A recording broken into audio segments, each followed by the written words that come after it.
Welcome back to my new blog. तो अभी मैं अपने काम से स्कूल आया था और मेरे पास आज टाइम है, तो मैं आपको एक ऐतिहासिक जगह ले जाने वाला हूँ जो हमारे बस्तर के इतिहास से जुड़ा हुआ है। और आप देख सकते हैं अभी मैं खड़ा हूँ नारायणपाल के विष्णु मंदिर के सामने में। और आप सोच रहे होंगे मैं आपको यहाँ ले जाने वाला हूँ, तो वो ये जगह नहीं है। इस जगह को तो आप सभी जानते हैं और मैं आपको यहीं से कुछ आगे पे एक जगह है वहाँ ले जाने वाला हूँ। उसको कुछ लोग जानते भी होंगे और मैं तो आपको जाने के बाद ही बताऊँगा कि वो जगह कौन सा है। और मैं इसको पढ़ा था एक न्यूज़पेपर में, मतलब मेरे यहाँ जो न्यूज़पेपर आता है उसमें मैंने पढ़ा था। 1 साल 2 साल हो चुका होगा और वहाँ मेरे को पता चला था कि ऐसा ऐसा चीज़ है। तो चलिए चल के देखते हैं। मैं भी अभी तक नहीं गया हूँ, तो जाने के बाद ही पता चलेगा कि वहाँ है क्या चीज़ और कैसा है। बाकी मैंने गूगल भी किया इतिहास, तो वहाँ भी मेरे को कुछ जानकारी मिली है। तो जितना मैं जानूँगा मैं आपको बताऊँगा। तो चलिए चलते हैं। और एक चीज़ है कि मैं टिफ़िन भी लाया था स्कूल में, तो नाश्ता टिफ़िन तो नहीं कर पाया। रास्ते पे नदी है, तो नदी किनारे बैठ के टिफ़िन भी कर लेंगे। तो चलिए निकलते हैं अब यहाँ से।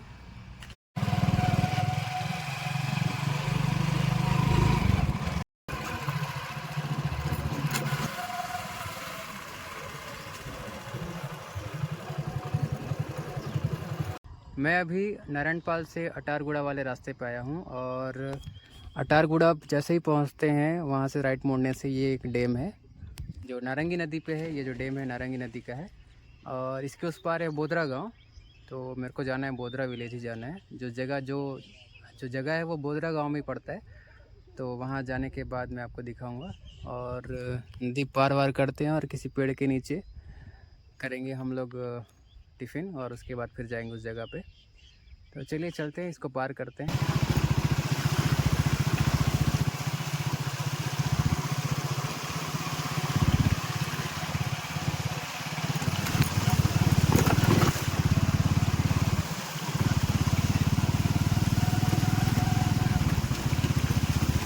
नदी पार करने के बाद मैं पहुंच गया बोदरा गांव और अभी मैं बोदरा से चोंडी घाट वाले रास्ते पे आया हूं। और ये जो रास्ता है और ये सीधा उस जगह पे जाके ख़त्म हो जाता है, उसके आगे रास्ता है भी नहीं। और चलिए चोंडी घाट आप उस पार से भी आ सकते हैं, चाहे अगर आपको लौंडीगुड़ा से आना है तो चोंडी घाट से आप नाव पर करके भी इधर आ सकते हैं। और नारायणपाल जो है पुलिया उसके पास से भी आ सकते हैं, पर वहाँ से आपको नाव से पार करना पड़ेगा और नाव तो अभी मिलना पॉसिबल नहीं है। पहले जब पुलिया नहीं था तब नाव चलती भी थी और अभी सिर्फ मछली पकड़ने वाले ही नाव चलाते हैं। तो इस रास्ते से आप पूरे वहाँ तक जा सकते हैं गाड़ी से ही। और चलिए अभी पहले टिफ़िन विफ़िन कर लेते हैं, खा लेते हैं, उसके बाद यहाँ से निकलेंगे आगे के लिए। ये मेरे पास झोला रखा हुआ है, तो इसको यहाँ पे बैठने के लिए वो कर लेते हैं और फिर टिफ़िन लाते हैं। ये झूला मेरा बैठने का हो जाएगा।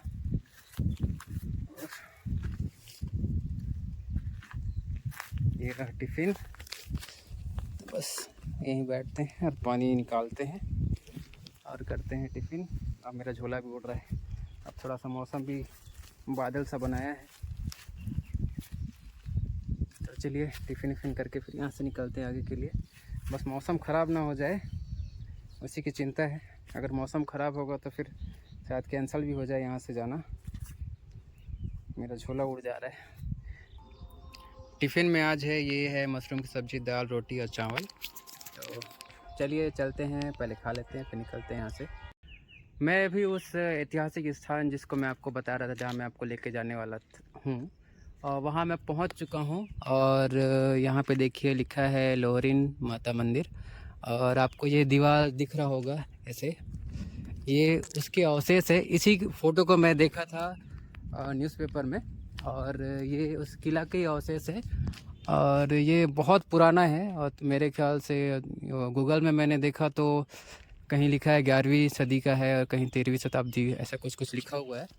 बाकी इसका डिटेल तो मैं नहीं जानता। और यहाँ पे गांव के जैसे जो ग्रामीण है और इस जगह पे जो एक मूर्ति है शायद मेरे ख्याल से आगे पे, और इसको लोहरीन माता के नाम से इनकी पूजा करते हैं। और कुछ ऐसा है इस जगह में, आप देख सकते हैं ये लोहरीन माता।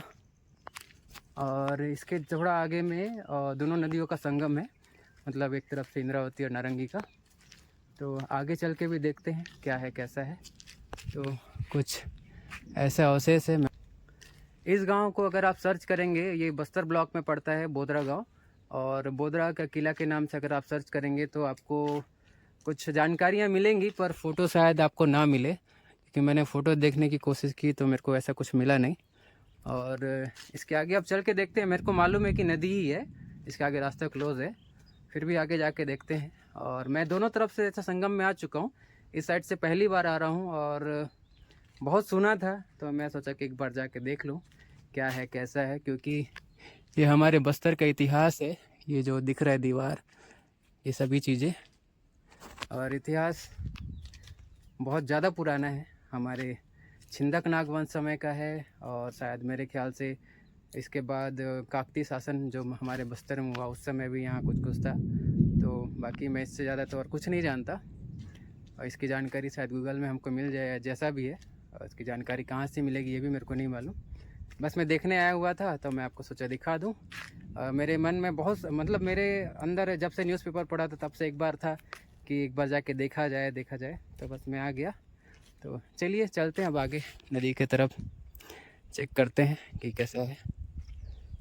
और यहाँ से मेरे को थोड़ा जल्दी भी निकलना पड़ेगा क्योंकि मौसम थोड़ा ख़राब हो रहा है, और बारिश हो जाए उससे पहले कि मैं यहाँ से निकल जाऊँ ठीक रहेगा, क्योंकि यहाँ पे कुछ छत भी नहीं है कि मैं अपने आप को बचा सकूं, और खुला जगह है तो रुकना भी रिस्की रहेगा। तो चलिए चलते हैं आगे, जल्दी से जाके देख के आते हैं। और आगे आने पर मेरे को दिखाई दिया ये एक मंदिर है, और ये मंदिर है विष्णु मंदिर, वो सामने उस बोर्ड में लिखा हुआ है विष्णु मंदिर। और मैं सोचा नहीं था कि उसके आगे भी कुछ होगा, तो कुछ ऐसा इस जगह पे देख सकते हैं। ये प्राचीन विष्णु मंदिर है उस टाइम का, मतलब सब सोच सकते हैं कि कितना पुराना है, पर इसका थोड़ा भी ऐसा कुछ देख रेख नहीं है, ऐसा ही पड़ा हुआ है। ये हमारी आस्था से जुड़ा हुआ केंद्र है, मतलब इस गांव के, तो गांव में इसकी पूजा भी होती है। जैसे सामने था लोहरीन माता, ऐसा कुछ लिखा था। ये प्राचीन विष्णु मंदिर, और ये रहे कुछ मूर्तियां हैं, पुरानी मूर्तियां।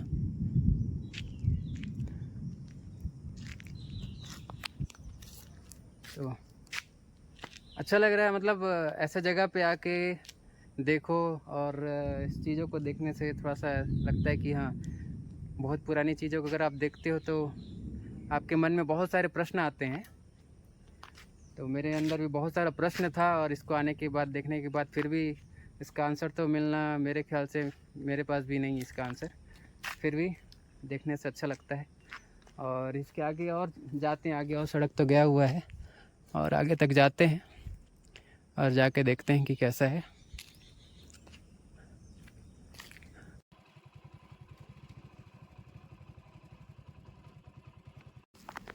तो ये आगे रास्ता क्लोज हो चुका है, और आपको सामने दिख रहा होगा, ये है इधर से जो जिस मैं सामने दिखा रहा हूँ, ये है इंद्रावती नदी, और ये है नारंगी नदी, और ये दोनों का संगम है। और जस्ट उसके उस पार है, उस पार का हिस्सा उसरी बेड़ा वाला हिस्सा है, और इधर से इस साइड ज़्यादा पेड़ है, उधर का जो हिस्सा है वो है नारायणपाल का। और बस यहाँ के रास्ता ख़त्म है, और इसको बोलते चोंडी घाट बोलते हैं। इससे पहले जब पुलिया नहीं था तो यहीं से पार होते थे लोग, मतलब आगे जाने के लिए नाव पार करके लौंडीगुड़ा मार्केट जाते थे। तो बस इतना ही है, और चलिए चलते हैं अब, मतलब मैं तो देख लिया यहाँ पे क्या है, और अब निकलते हैं सीधे घर के लिए। इन अवशेषों को देखने से ये साबित होता है कि मतलब पुराने समय भी इस जगह पे बसाहट थी होगी, क्योंकि जैसे मंदिर है, और सामने का जैसे जो मंदिर है, और उसके इस पर नारायणपाल में बहुत बड़ा विष्णु मंदिर भी है। तो इससे बस ये क्लियर होता है कि ये क्षेत्र पुरानी बसाहट है, आज से हज़ारों साल पहले से इस जगह पे लोग रह रहे हैं। और चलिए अब निकलते हैं यहाँ से, क्योंकि अब बारिश होने को है और मेरे को जाना ज़रूरी है, क्योंकि यहाँ पे एक भी पेड़ वेड़ नहीं है, मतलब सॉरी एक भी घर नहीं है, और पेड़ के नीचे रुकना इस मौसम में ठीक है भी नहीं। तो चलिए जल्दी से निकलते हैं यहाँ से। बोदरा से मैं तुरंत निकल गया, मतलब ज़्यादा देर नहीं रुका नहीं, क्योंकि थोड़ा सा हवा पानी वाला मौसम था, और तेज़ हवा चल रहा था, और बारिश भी स्टार्ट होने को था। तो रुकना, मेरे को वहाँ रुकना उचित नहीं लगा, क्योंकि थोड़ा सा बिजली चमकने से थोड़ा सा डर भी लगता है। और मैं आपको नदी के पास तक ले भी नहीं गया, क्योंकि उसका कारण था क्योंकि इस घाट में कोई था नहीं और नए जगह पे जाना ऐसा उचित है भी नहीं, और नदी किनारे तो और ज़्यादा थोड़ा सा रिस्की लगता है, तो इसलिए मैं नहीं गया नदी के किनारे तक। और जैसा आपने देखा वो एक ऐतिहासिक स्थल है, तो कुछ ही अवशेष बचा हुआ है। तो मेरे मन में जो प्रश्न था, मतलब एक चीज़ था कि कैसा दिखता होगा, क्या होगा किला, ऐसा मन में किला बोलने से जो राजस्थान में देखने को मिलता है वैसा चलता है, पर ऐसा नहीं है, बहुत छोटा सा है। और ठीक है, जैसा भी हमारे बस्तर का इतिहास है उसको मैं देख लिया तो मेरे को थोड़ा अच्छा लगा। तो आपको मतलब जिस जगह पे मैं आज गया था आपको कैसा लगा ज़रूर बताना। और इसके बाद मैं एक जगह और जाने वाला हूँ, पास में ही है, मेरे जो स्कूल है वहाँ से आगे वाले कुछ दूरी पे है वो गांव, मतलब 10 किलोमीटर होगा तकरीबन। तो वहाँ जाऊँगा और वहाँ भी एक महल के अवशेष है, हमारे जो काकती शासक, जो प्रथम काकती शासक हमारे बस्तर के अन्नम देव जो थे उनके समय का एक अवशेष है राजपुर गांव में। तो एक खंडहर सा है ऐसा बताते हैं, मैं भी गया नहीं हूँ, तो वहाँ जाने वाला हूँ। तो अगर आपको मेरा वीडियो अच्छा लगता हो तो चैनल को सब्सक्राइब करिएगा। तो मिलते हैं नेक्स्ट वीडियो में, तब तक के लिए बाय बाय।